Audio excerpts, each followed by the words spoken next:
The film begins in 1991 when the Frattasio brothers, Enrico, Pepe, and Angelo, are sent to prison, and the inmates joyfully welcome them, throwing toilet paper as if it were confetti.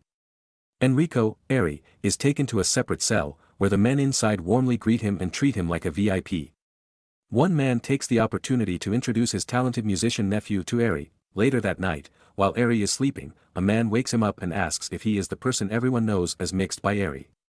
When Erry confirms, the man delivers a message from Angelo to Enrico.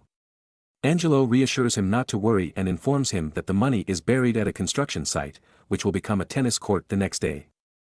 When the lease on the tennis courts expires in 10 years, they will repurchase the court. After delivering the message, the man explains that he has spent 20 years in prison and is out of touch with the outside world. He expresses curiosity about how Erry and his brothers, who still have the scent of milk on their breath, have gained such wealth. Erry nods and begins to recall about his childhood with his two brothers. Enrico, Pepe, and Angelo Frattasio are three brothers from Forcella, a small neighborhood in Naples, who lived in very difficult conditions in 1976. Pepe, the eldest, is a clever boy, while Angelo, the youngest, has always used his fists to solve problems. Erry, on the other hand, has a passion for music and spends his days at Don Ferdinando's record store. Their father, Pasquale, earns a living by smuggling counterfeit whiskey at the dock, which is actually made from tea. The three brothers help their father every day by brewing tea and filling it into whiskey bottles for him to sell. One day, the boys ask to accompany their father to sell tea, and he agrees, taking them on the car. While in the car, Pepe feels sad because his friend Aniello was gifted a bicycle with a gearbox by his father. He questions if their family is poor. However, their father explains that as long as they can put food on the table, they are not poor. He also mentions that Aniello's father can afford expensive gifts because he engages in illegal activities, while honesty is what matters most to their family. However, at the flea market, with the smooth collaboration of the brothers, Pasquale successfully deceives a man into buying a box of Jack Daniel's whiskey, which is actually filled with tea. Fast forward to 1985, Enrico's passion for music leads him to pursue a career as a DJ. He goes to a club to apply for a DJ position but waits the whole night without being invited to perform. Frustrated, he approaches the club owner to ask when he will get a chance to perform. The owner dodges the question, mentioning that they are about to close the club due to police restriction. Upon learning that Erry works at a record store owned by an acquaintance and helps with cleaning, the club owner tells him that his appearance and style are not suitable for a DJ job. Dispirited, Erry calms himself by creating remixed tapes for friends and customers using the audio recording equipment from the household appliances store where he works. One day, Pepe asks Erry to make a mixtape as a gift for his crush, Francesca. Instead of writing, selected by Enrico, as requested, Erry writes, Mixed by Erry, on the cover.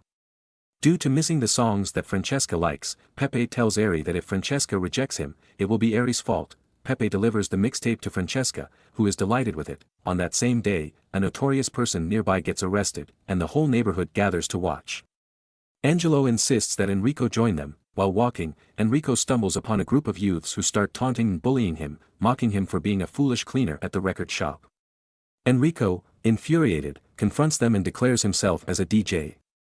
They gather around and begin to attack him.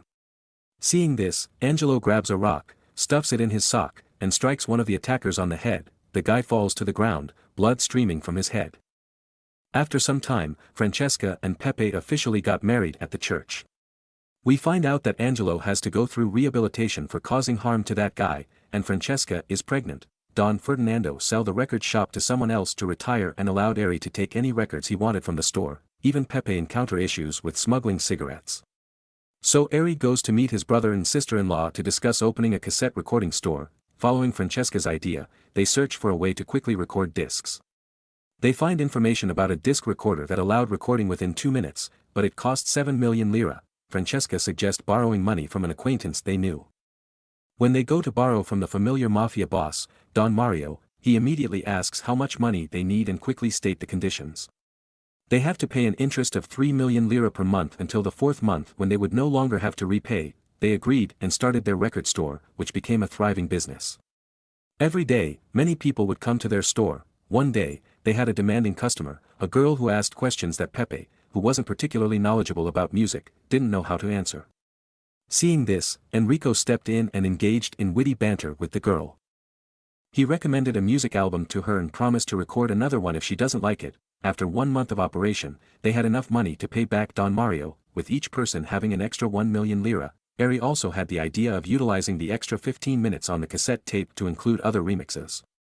This way, they could advertise and sell more cassette tapes. He also had the idea of using the illegal cigarette sellers to distribute cassette tapes. In order to expand the market, they again reach out to their local mafia boss to borrow a way much bigger amount for their new venture. However, just when everything was going smoothly, they found themselves facing a Moroccan criminal who wanted to hinder their business and severely injured their street vendors. But just at that moment, Angelo returned, leveraging his connections in the criminal underworld. The Frattasio brothers confronted the Moroccan and take over the entire market territory, asserting their dominance. In a short period of time, the Frattasio family set up multiple laboratories to mix music on thousands of audio tapes, which they then sold throughout Italy through the black market. Their business flourished, and the Frattasio brothers became incredibly wealthy and famous. Erry and Angelo arrived at the club in their Lamborghini, where Erry was invited to DJ as a guest of honor. Erry encountered the DJ who had previously looked down on him at the club, but now the DJ admired him greatly and doesn't really recall the past. In here, Erry meet again the demanding customer from before, Teresa. They engage in a conversation, and she reminds him of his broken promise. To make up for his broken promise, Erry takes Teresa to the laboratory to record a music cassette for her. While Erry and Teresa are recording the music cassette, Pepe and Angelo arrive to deliver some news. Their brand, mixed by Erry, has become incredibly famous, to the point of being copied by others. This attracts the attention of a mafia boss named Carmine who wants to do business with them. He invites them to his party to discuss a potential collaboration. The Frattasio brothers are more concerned than excited about this offer. They want to maintain control over their own business ventures. However, the boss gets caught up in a mafia war in the 1980s and is ultimately assassinated. When conducting the crime scene investigation at Carmine's house, Lieutenant Ricciardi of the financial police notices a photo of the brothers and begins to question their involvement. In 1987, when Napoli won the National Football Championship, while Angelo was celebrating the victory, he received an urgent message from his older brother. Ricciardi discovered their illegal business operations and sent people to seize all the tapes. The newspaper reported on them and referred to them as the pirates. Frattasio respond by officially establishing their own company and simultaneously creating subsidiary companies to launder money from their business operations. They expanded their laboratories and offered to pay rent for the entire building and neighboring buildings so that if the financial police were to come, their employees could escape unnoticed. They created job opportunities for the locals, and pay which endeared them to the community. As a result, when the financial police came to conduct searches, the surrounding residents appeared uncooperative, providing opportunities for the workers to escape. The issue of pirated cassette recordings became a widespread problem in Italy.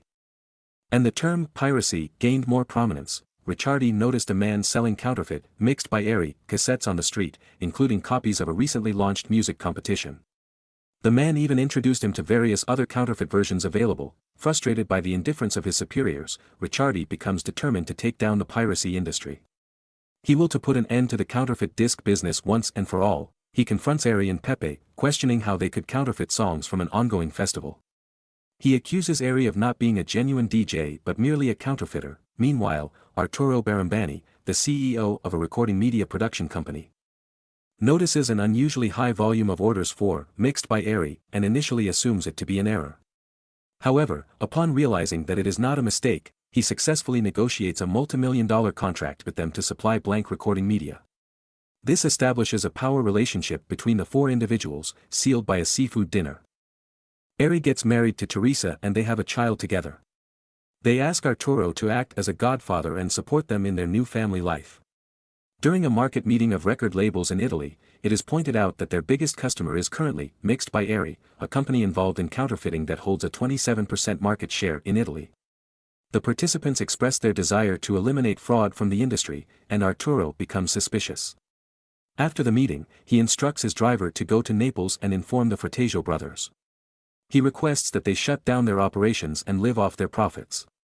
However, they refuse to comply. Erry makes a fake phone call to mislead Ricciardi. Knowing that he is eavesdropping, mentioning that they will be attending the 1991 Sanremo festival, Ricciardi heads to Sanremo to catch the Frattasio brothers in the act of stealing music at the Sanremo festival but fails. Faced with their defiance, Barambani betrays the Frattasio family and assists Ricciardi in bringing charges against them, leading to their imprisonment and seizure of their assets in exchange for leniency. He provides all the information he has on the Frattasio brothers. Their money was buried in a secret location, which they could retrieve once they were out of prison. However, during their time in prison, Enrico received news that the Italian lira would soon be replaced by the euro, making their plan more challenging. Upon their release from prison, 5 years later, the three brothers found more modest jobs and walked away from the company, mixed by Erry. Thank you for watching. Subscribe and like for more videos like this.